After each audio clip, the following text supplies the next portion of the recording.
अस्सलाम वालेकुम स्टूडेंट्स, आप सबको एक्सेलेंस ऑनलाइन लर्निंग स्कूल में खुशामदीद।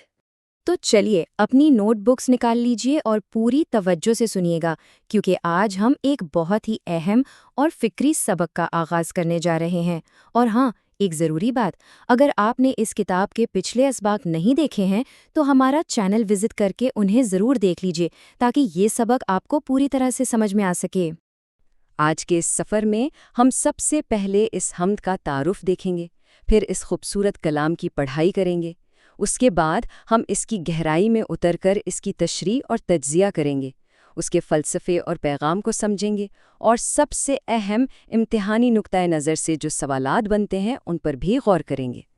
तो आइए बाकायदा आगाज़ करते हैं।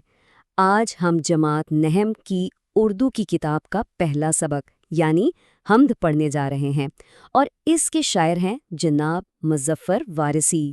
जैसा कि आप देख रहे हैं, ये सबक जमात नौहम के लिए है। मज़मून उर्दू है और सबक का उन्वान है हम्द। लेकिन ये हम्द होती क्या है? आइए इसको समझते हैं। देखिए, हम्द जो है ये अरबी ज़ुबान का लफ्ज़ है जिसका मतलब है तारीफ़। और जब हम शायरी की बात करते हैं तो हम्द एक ऐसी नज़्म को कहा जाता है जिसमें खालिस्तन अल्लाह ताला की तारीफ़ और उसकी बड़ाई बयान की जाए। ये जानना बहुत ज़रूरी है कि ये नात या मनकबत से मुख्तलिफ होती है। कैसे? नात में प्यारे नबी सल्लल्लाहु अलैहि वसल्लम की शान बयान की जाती है, जबकि मनकबत में सहाबाए कराम या औलिया अल्लाह का जिक्र होता है। अच्छा, तो अब हम इस हम्द की बाकायदा क़िरत का आगाज़ करते हैं। आपसे गुजारिश है कि अल्फाज के तलफ़ुज़ और उनके अदबी आहंग पर ख़ास तवज्जो दीजिएगा। ये ज़मीं, ये फ़लक, उनसे आगे तलक, जितनी दुनिया में है सब में तेरी झलक, सबसे लेकिन जुदा ए खुदा, ए खुदा। हर सहर फूटती है नए रंग से, सब्ज़ा वो गुल की सीना बसीना महक, गूंजता है जहां तेरे ही आहंग से, जिसने की जुस्तजू मिल गया उसको तू, सबका तू ही नुमा ए खुदा, ए खुदा। हर सितारे में आबाद है एक जहां, चांद सूरज तेरी रोशनी के निशां, पत्थरों को भी तूने अता की ज़बां, जानवर आदमी कर रहे हैं सभी तेरी हम्दो सना, ए खुदा, ए खुदा।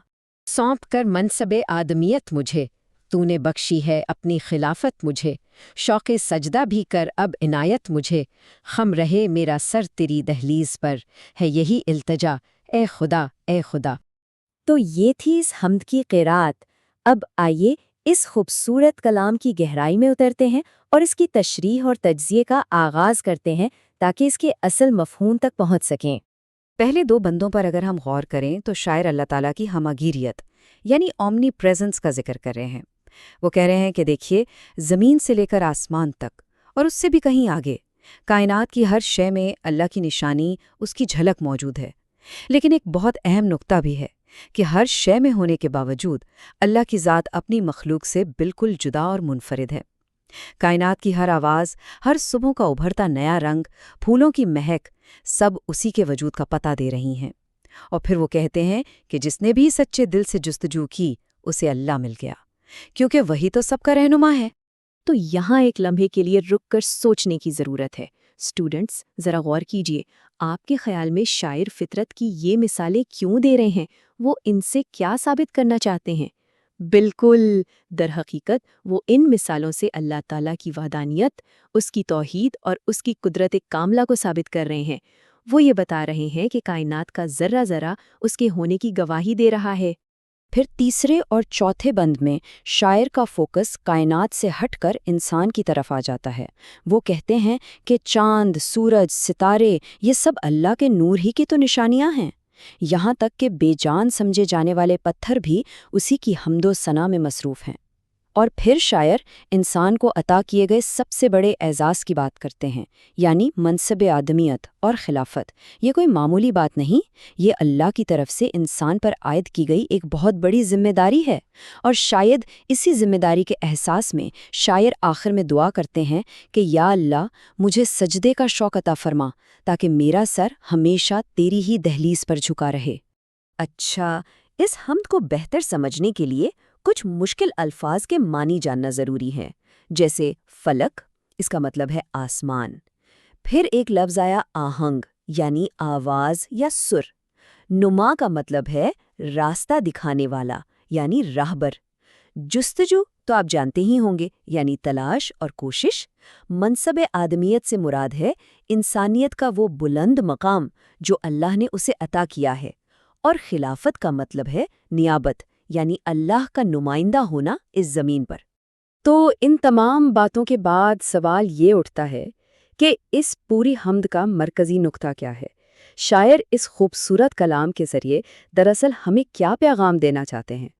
اس حمد کا مرکزی خیال یعنی سینٹرل تھیم یہ ہے کہ کائنات کا ہر وجود، چھوٹے سے چھوٹے ذرے سے لے کر وسیع و عریض کہکشاؤں تک، سب اللہ تعالیٰ کی وحدانیت اور اس کی لامحدود قدرت کا ثبوت ہے۔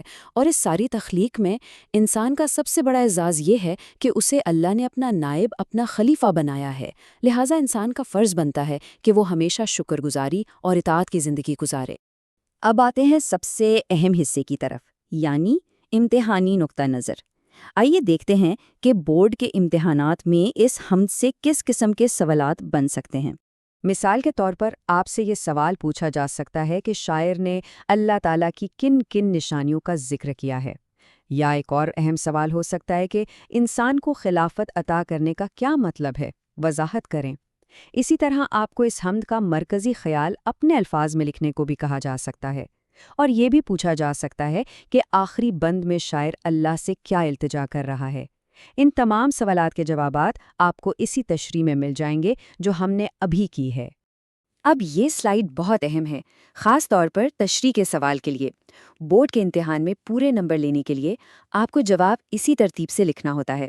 سب سے پہلے حوالہ متن، جس میں آپ نظم کا نام حمد اور شاعر کا نام مظفر وارثی لکھیں گے۔ اس کے بعد سیاق و سباق، جس میں آپ بتائیں گے کہ تشریح کے لیے دیے گئے اشعار سے پہلے اور بعد میں کیا بات ہوئی ہے، اور آخر میں تشریح، جہاں آپ ان اشعار کی تفصیل سے وضاحت کریں گے۔ تو چلیے اسی کے ساتھ ہم آج کے اس سبق کے اختتام کی طرف بڑھتے ہیں۔